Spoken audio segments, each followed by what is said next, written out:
When you love doing something, it's natural to either want to be good at it or for it to be successful in some way. I should stress this also doesn't have to be monetarily successful. How you define success depends on you as a person. I love painting miniatures and I love creating videos, and I want to be better and more successful at both of these things, which leads us here to this moment, scripted video for the very first time. When it comes to getting better at miniature painting, I realised that some things can be carried over from video creation, such as the idea that it's the story that draws people in. It's not necessarily the same sort of story though. For a video, we can have a problem, then failures and successes on the way to a resolution. But for a miniature, the story has to be told in one static piece, which is inherently more difficult because you're asking the viewer to do some of the heavy lifting and fill in the blanks, if you like.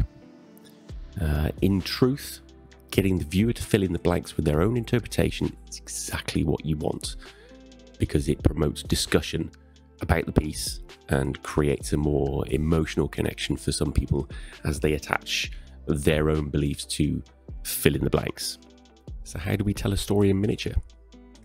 Well, the way I've been looking at it is we imagine the story of the model first.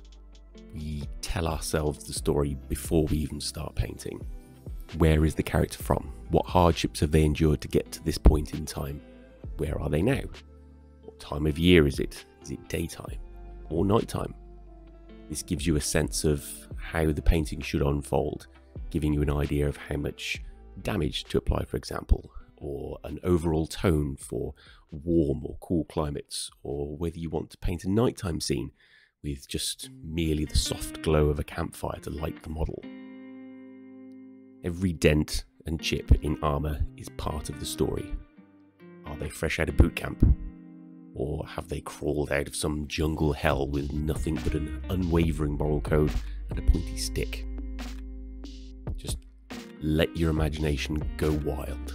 If you're embarking on diorama, you could take this idea even further and capture a point in time on your character's journey. It's a specific point in time, be it good or bad. If we tell ourselves the story first, or create it in our heads as we build or clean up the miniature, we can pick a freeze frame from the movie that we're imagining and turn that into a diorama. Either a static scene or is your hero resting after a hard battle, the spoils of war piled up behind him, or is your villain luring unsuspecting villagers to their doom in an old abandoned castle? You get to decide. And if you can't picture the scene in your head, write it down. Just list every single detail that you can think of. Let that guide your painting. The more you create, the better you'll get at it. So it's worth thinking like this to create a few dioramas or more involved single figures, and then moving into more complicated territory such as composition.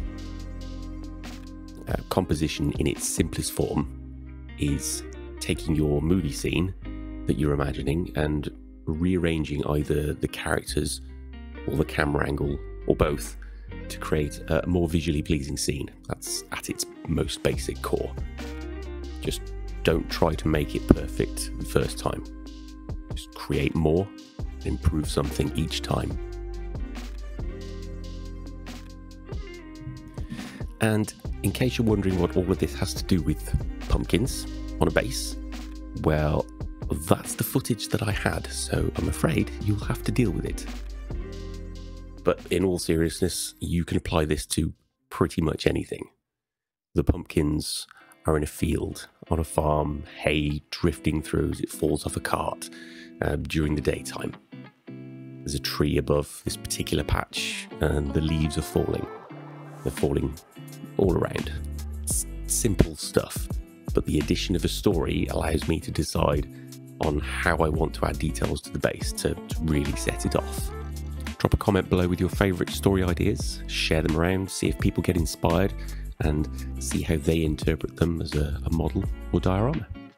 As always, thank you very much for watching. I hope you enjoyed this scripted video, apart from this last bit. And we'll see you all next time. Bye-bye.